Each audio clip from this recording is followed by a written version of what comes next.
ಐಶ್ವರ್ಯ ಜೀವನದ ಪಯಣದಲ್ಲಿ ಒಂದು ದ್ವಾರ ಮುಚ್ಚಿಕೊಂಡರೆ ಮತ್ತೊಂದು ತೆರೆದುಕೊಳ್ಳುತ್ತದೆ. ಕೆಲವನ್ನ ದಾಟಿ ಬದುಕನ್ನ ಕಟ್ಟಿಕೊಳ್ಳುತ್ತೇವೆ, ಇನ್ನು ಕೆಲವನ್ನ ದಾಟಿ ಅನುಭವವನ್ನ ಕಟ್ಟಿಕೊಳ್ಳುತ್ತೇವೆ.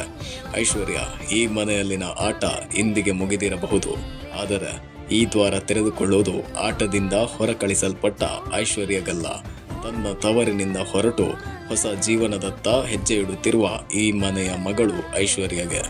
ಐಶ್ವರ್ಯ, ಹೋಗಿ ಬಾ ಮಗಳೇ. ವಾಹ್, ವಾಟ್ ಅ ಮೆಮೊರೇಬಲ್ ಮೂಮೆಂಟ್. ಕೇವಲ ಒಂದು ರಿಯಾಲಿಟಿ ಶೋನಲ್ಲಿ ಇಂತಹ ದುಃಖ ತಪ್ತ ವಾತಾವರಣ ನಾನು ಕಂಡಿದ್ದು ಇದೇ ಮೊದಲು. ಇಡೀ ಕುಟುಂಬ ಬಲಿಯಾಗಿ ಉಳಿದುಕೊಂಡಿದ್ದ ಈ ಒಂಟಿ ಹೆಣ್ಣಿಗೆ ತಮ್ಮ ಮನೆಯ ಮಗಳ ರೀತಿ ಕಳಿಸಿಕೊಟ್ಟ ಬಿಗ್ ಬಾಸ್ ಟೀಮ್ ಬಗೆಗೆ ಒಂದಷ್ಟು ಗೌರವ ಹೆಚ್ಚಾಯಿತು.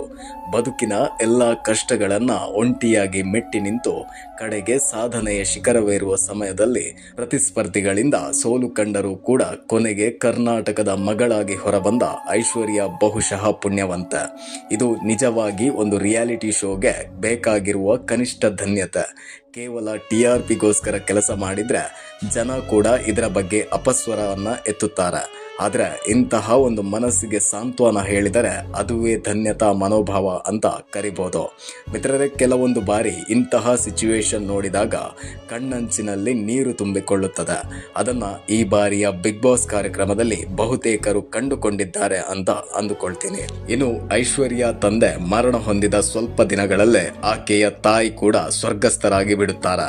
ತಂದೆ ತಾಯಿಯ ಮಡಿಲಿನಲ್ಲಿ ಪ್ರೀತಿ, ವಾತ್ಸಲ್ಯ, ಮಮತೆಯ ನೆರಳಿನಲ್ಲಿ ಬದುಕಿದ ಆ ಹುಡುಗಿಯ ಬದುಕಿನಲ್ಲಿ ಕಣ್ಣೀರು ಬಿಟ್ಟರೆ ಕುಟುಂಬ ನೆನೆದು ಖುಷಿಯಾಗಿರುವ ಸಂದರ್ಭ ಜೀವನದಲ್ಲಿ ಎಂದಿಗೂ ಬರದಂತೆ ದೇವರು ಆಕೆಯ ಹಣೆಬರಹವನ್ನು ಬರೆದು ಬಿಟ್ಟಿದ್ದನೋ ಗೊತ್ತಿಲ್ಲ. ಆದರೆ ಇಂತಹ ಪರಿಸ್ಥಿತಿಯನ್ನ ತಂದೆ ತಾಯಿ ಕಳೆದುಕೊಂಡ ಹಲವಾರು ಸಣ್ಣ ಮನಸ್ಸಿನ ಬಹುತೇಕರು ಅನುಭವಿಸಿರುತ್ತಾರೆ. ಇನ್ನು ಕೆಲವರು ಪೋಷಕ ಪ್ರೀತಿಯಿಂದ ವಂಚಿತಗೊಂಡು ಶ್ರೀಮಂತಿಕೆ ಇದ್ದರೂ ಬಡವರಾಗಿಯೇ ಉಳಿಯುತ್ತಾರೆ. ಮಿತ್ರರೇ, ಮನುಷ್ಯ ಬದುಕಿನಲ್ಲಿ ಎಂತಹದ್ದೇ ಕಳೆದುಕೊಂಡರೂ ಆತ ಸಂಪಾದನೆ ಮಾಡಬಹುದು, ಆದರೆ ಕಳೆದುಕೊಂಡ ಜೀವ ಮತ್ತು ಜೀವನ ಮರಳಿ ಪಡೆಯುವುದು ಅಸಾಧ್ಯವಾದ ಮಾತು.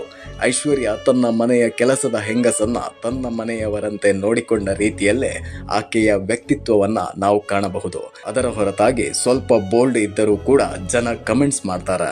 ಎಲ್ಲೋ ಒಂದು ಕಡೆ ಕೇಳಿದ ಮಾತಿದೆ, ಬಾಹ್ಯ ಸೌಂದರ್ಯ ನೋಡಿ ಅಳೆಯುವುದಕ್ಕಿಂತ ಆಂತರ್ಯದ ಸೌಂದರ್ಯವನ್ನ ಒಳಹೊಕ್ಕಿ ನೋಡಿದರೆ ನಿಮ್ಮ ಅಭಿಪ್ರಾಯ ಬದಲಾಗಬಹುದು ಎಂದು.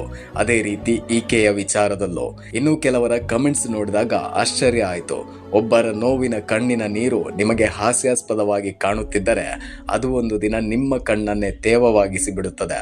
ಅದು ಯಾವುದೇ ಪ್ಲಾಟ್ಫಾರ್ಮ್ ಆಗಿರಲಿ, ಕಣ್ಣೀರನ್ನ ಆಡಿಕೊಳ್ಳುವಂತಹ ಮನಸ್ಥಿತಿ ದಯವಿಟ್ಟು ಯಾರಿಗೂ ಬೇಡ. ಮುಂದೆ ಈಕೆಯೂ ಕೂಡ ಪ್ರಜ್ಞಾವಂತ ಸಮಾಜದಲ್ಲಿ ಪಡೆದುಕೊಂಡ ಗೌರವ, ಮನ್ನಣೆ ಮರೆಯದೆ ಹೊಸ ಜೀವನವನ್ನ ಕಟ್ಟಿಕೊಳ್ಳಲಿ.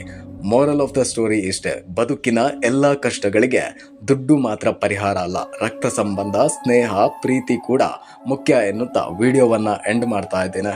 ವಿಡಿಯೋ ಇಷ್ಟ ಆಗಿದ್ರೆ ಲೈಕ್, ಶೇರ್, ಕಮೆಂಟ್ ಮಾಡಿ. ಧನ್ಯವಾದಗಳು. Like, share, comment, subscribe. May I go now?